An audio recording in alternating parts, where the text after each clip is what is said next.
À l'horizon, le soleil émergea peu à peu des nuages et les oiseaux le saluèrent de leur gazouillis, qui accompagnait le balancement des hautes branches et le chuchotement des feuilles. Sur la berge, les petits castors glapissaient allègrement, inconscients des malheurs qui avaient frappé leur tribu et des dangers qui les menaçaient encore. Les mâles, qui n'étaient plus très nombreux, hélas, discutaient entre eux. Lui viendra encore, disait Sterfern, ce fleuve-ci n'est plus celui des castors, nous devons émigrer une fois de plus.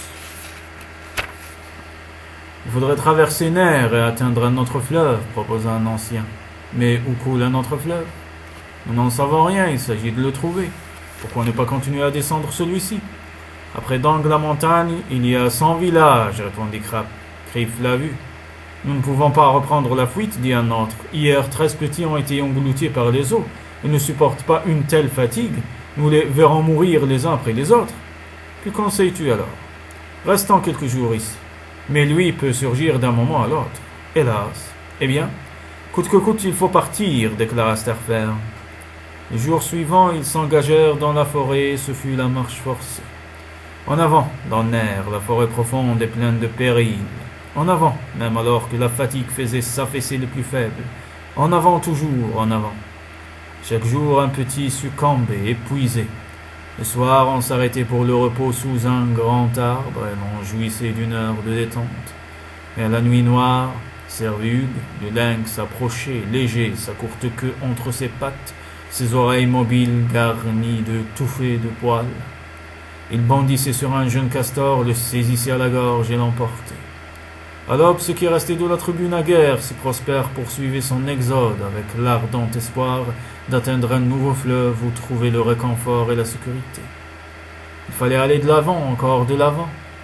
Ils atteignirent un bois d'aulne qui leur offrait en abondance une nourriture de choix. Ils se crurent alors au bout de leur peine et décidèrent de s'arrêter là et de n'en repartir que lorsqu'ils seraient tous en état d'affronter de nouvelles fatigues. Mais dès la seconde nuit, les fils de Hugues le loup assaillirent le campement et tuèrent 12 castors. Les survivants reprirent la fuite et dès lors ne s'arrêtèrent plus de nuit, pour éviter d'être attaqués pendant leur sommeil et réduire ainsi leurs pertes. Mais loups et lynx suivaient leur piste et ne renonçaient pas à la chasse avant d'être repus. En 4 jours, la tribu fit plus de chemin qu'elle n'en avait parcouru durant les 8 jours précédents.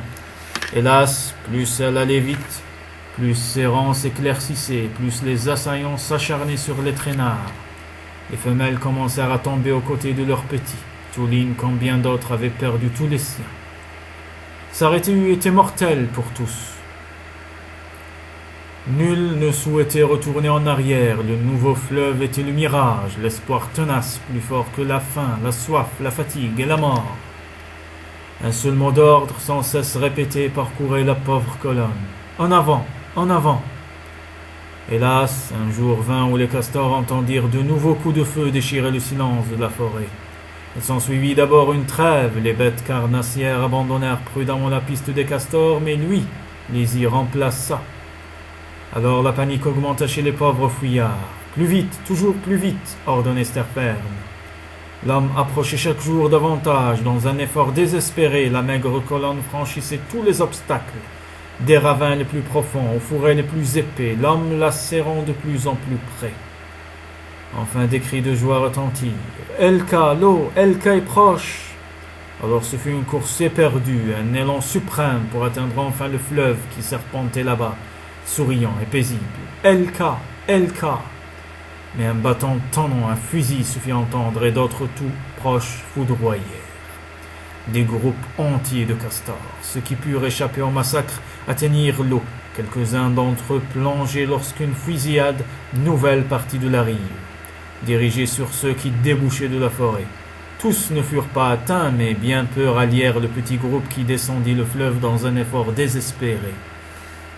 Enfin les fusils se turent et les rangeurs purent se rassembler sur l'eau, reprendre haleine et se compter. Krapp, Sterfern, Grog, Touline, Tern, Grass, les 2 fils de Rurk, Main, Paer, les 3 fils de Zors, le vieux Baur, Kane, Elves, Alfen, Os, Elin, Ulf. 20 en tout, voilà ce qui restait. D'une tribu de 300 castors, 20, tous gardèrent le silence. Ils descendirent lentement le courant, se laissant porter par lui. Soudain, Grog, qui nageait un peu en avant, s'arrêta. Là-bas, non loin de la rive, il apercevait un village, le village de l'homme. « Rebroussons chemin, Grog !» cria Sturfern. « Non, il faut passer !» Ils se mirent à nager à toute vitesse. Ils dépassèrent des maisons, un pont de bois rapide comme des poissons. Ils atteignirent 4 ou 5 barques immobiles et passèrent entre elles sans ralentir leur allure. De la rive, quelqu'un cria. Ils virent des hommes s'agiter, accourir et sauter dans leur bateau.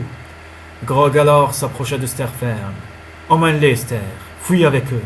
Et toi, Grog, ne viens-tu pas ?»« Non. Va-t'en aussi, Crap. Ne m'attendez pas.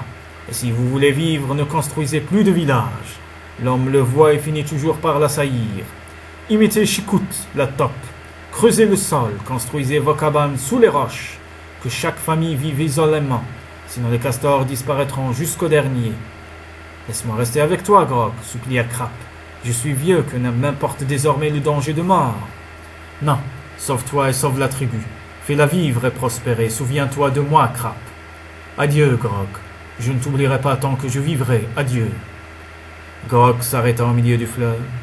Il regarda ses compagnons s'éloigner et disparaître. Il se rappela sa tribu prospère, ses saisons d'or. Il revit sa cabane et le cher Criff.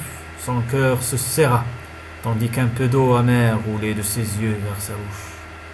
Son peuple bien-aimé ne construirait plus de barrages puissants ni de villages. Le castor irait seul désormais avec sa femelle. Il creuserait un terrier dont il ne sortirait qu'au coucher du soleil. Il n'aurait plus à enseigner à ce petit le signal du groupe, le cri de ralliement. Plus de conseils des anciens, plus de victoire d'un seul faisant, la jubilation de tous. L'isolement désormais dans le désespoir. Et pourquoi tout cela? À cause de qui? Il se retourna brusquement et découvrit ses incisives puissantes avec une grimace de haine et de défi. La première barque lancée à la poursuite des castors arrivait tout près de lui. Elle le dépassa, puis tourna lentement pour remonter le courant vers lui. Une autre barque s'approcha, puis une troisième, manœuvrant pour le cerner. Grog sourit, satisfait. On s'occupait de lui. Tandis que ses compagnons se sauvaient, c'est ce qu'il avait voulu. Il perçut un bruit derrière lui, des poissons de bois se déplaçaient avec précaution. Il les attendit, immobiles, et lorsqu'il les sentit tout proches, il plongea brusquement. L'eau lui apportait le cri d'un homme et le bruissement des gaffes ou des rames qui sondaient le fleuve. Il sortit à peine le museau de l'eau, respira profondément et replongea.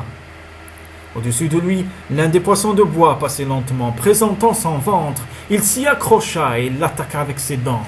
C'était dur, mais il découvrit une légère fissure qui lui donnait prise, et il rangea et scia alors même que la barque s'était remise à descendre le fleuve. Il fallait agir vite, car Ster ne pouvait être encore bien loin.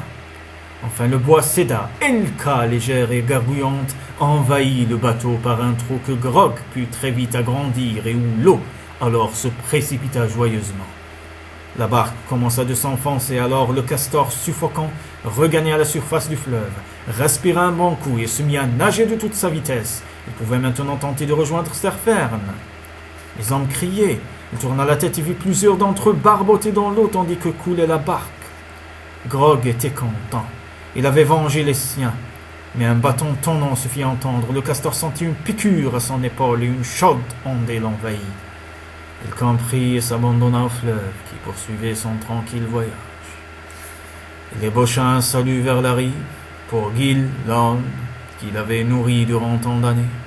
Il sourit à l'écureuil qui le regardait avec stupeur, puis il fixa le soleil qui déclinait à l'horizon. « Pourquoi tout cela ?» dit-il encore. Puis il sourit.